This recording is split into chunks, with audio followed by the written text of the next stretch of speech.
So, a bit more on conspiracy theory in relationship to fear. So, if conspiracy theories are covertly generated by a fear of fear, then the theories, right, and the dismissals of reality and what's actually true are going to help to assuage that fear because it's based in a fear of fear.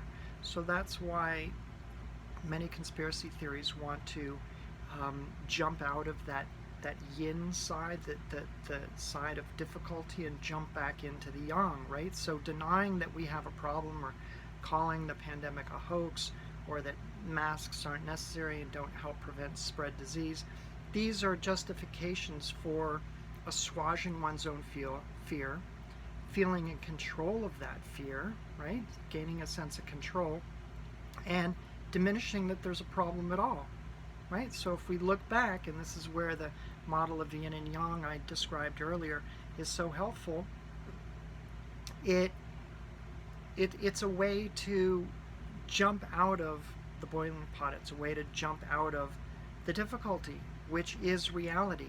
And that jumping out of difficulty is precisely what's brought us here.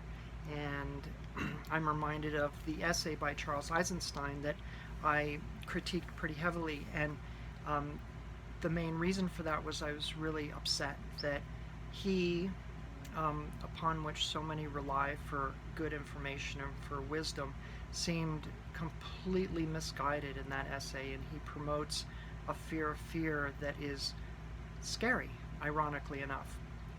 And he justifies that denigration, right, of fear with inaccurate data. And so that's why conspiracy theorists hate evidence that shows that their reasoning is wrong, because their reasoning serves the purpose of helping them deny their fear of grief, their fear of being angry, their fear of feeling helpless, etc.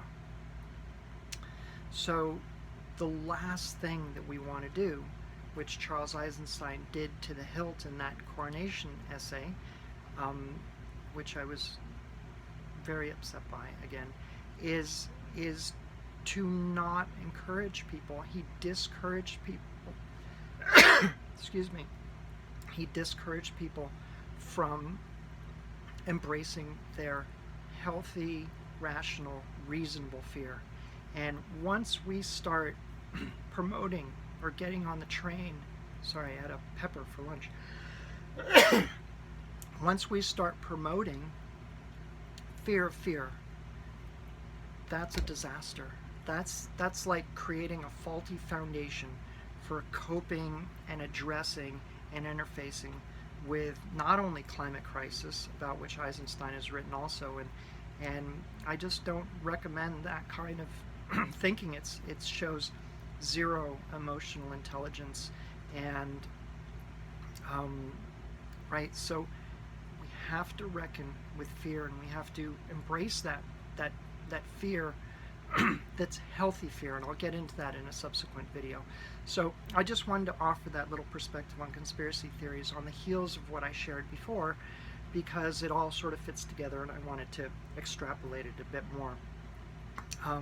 So just to conclude, once we start villainizing and vilifying our healthy fear, we are creating disaster, because we're systematically denying reality at that point. And I'm going to get into this later in my video about fear itself. It's something that I call our fear mark, right? So the more that we can tolerate being afraid and acting in ways that are scary but not ultimately going to hurt us, at least not as much as denying what we're trying to cover up by not acknowledging fear, then we are not going to solve the problems that we face as humanity. So FDR had it right. The only thing to fear is fear itself, and he was talking about the healthy fears that we, the unhealthy fears that we can surmount, right? So we can wear a mask.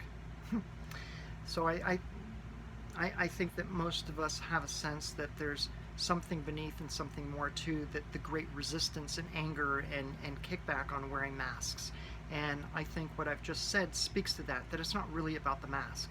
It's about, maybe it's about having control issues with authority figures in our life. Maybe it's a pervasive upset with the government and a projection onto the government of issues that we had with a controlling parent or lover or abuse in the past. So this is like shadow work and this is trauma work. So we have to be accountable and apprised of all the different things that inside us that we bring to the table, that we then try to justify, right, and villainize people and institutions with this baggage that we might be carrying. And of course there are appropriate and called for in the moment reasons to call out and to condemn government and authority when they're actually doing wrong. But I think that our emotions cloud us more often than not. And the deal with social distancing, the deal with masks, and it's like, I think a lot of us have felt like, I'm tired of focusing on masks. I'm tired of arguing with people about why they should wear a mask. And I think that the anti-mask people are actually distracting themselves from their fear. So what we're getting in the kickback with the mask issue is perhaps people that can't be with their fear and their anger, and that might have some of the other issues I talked about. Because even if it were unknown that masks, if it were unknown that masks prevent the transmission of the virus, what's the big deal if we just wear them anyway? I mean, that's not the case. They've been scientifically shown to help stop the spread of COVID. But there's just a lot of undercurrent and underbelly to these issues that we're dealing with. And I think it's really valuable, again, to get underneath them in the context of everything I've talked about. And and the simplicity of the issue boils down to being with discomfort, being with the fear, instead of projecting it into this, anti-mask crusade and all these ways that end up actually hurting people, right? So by not owning our fear and our grief and our anger and modulating those and learning how to work with those skillfully, we're actually hurting our friends and our family and the general public if we're refusing to wear a mask, and if we're not social distancing, and if we're being careless. And I can understand if you're a grocery worker or something, and the women who work down at the health food store in town, I tell them regularly, I say, thank you for working here all day and working with that mask. And that's a different degree of difficulty, and I can understand the frustration in that. But the argument should never be that it's not preventing the spread of COVID. It's just that some people have to wear a mask more than the rest of us, and expressing compassion and empathy for their sacrifice and for helping us, I think, is the appropriate response.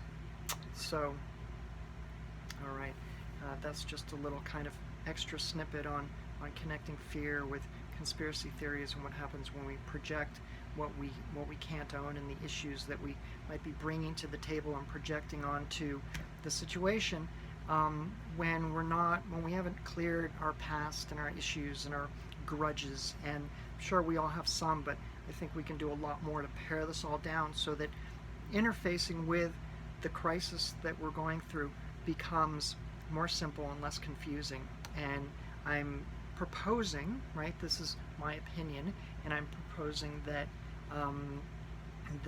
that these are some underlying issues for why we're going through a sense of craziness and polarization, that it's emotionally based underneath, and that it's not because people are scientifically illiterate necessarily. It's not because people don't think well. That's all perhaps a smaller part of it and true, but I think it's really um, deeper motivations, emotional motivations, trauma motivations that come out and that attach themselves to these issues um, to save the conspiracy theorists and the deniers from just being with the simple, difficult reality of the situation. And as a result, they contribute to making it much more difficult. And I get sucked into it too, to be honest. I make it more difficult too because I actually try to debate with them, right, on an intellectual level, with facts and with evidence, and it's just not usually very fruitful. So I guess I need to look at that too as part of my frustration, expressing my frustration by trying to be reasonable with unreasonable people. So I've just realized that in the moment that's part of my work. I'll try to back off of that. Okay. Thank you.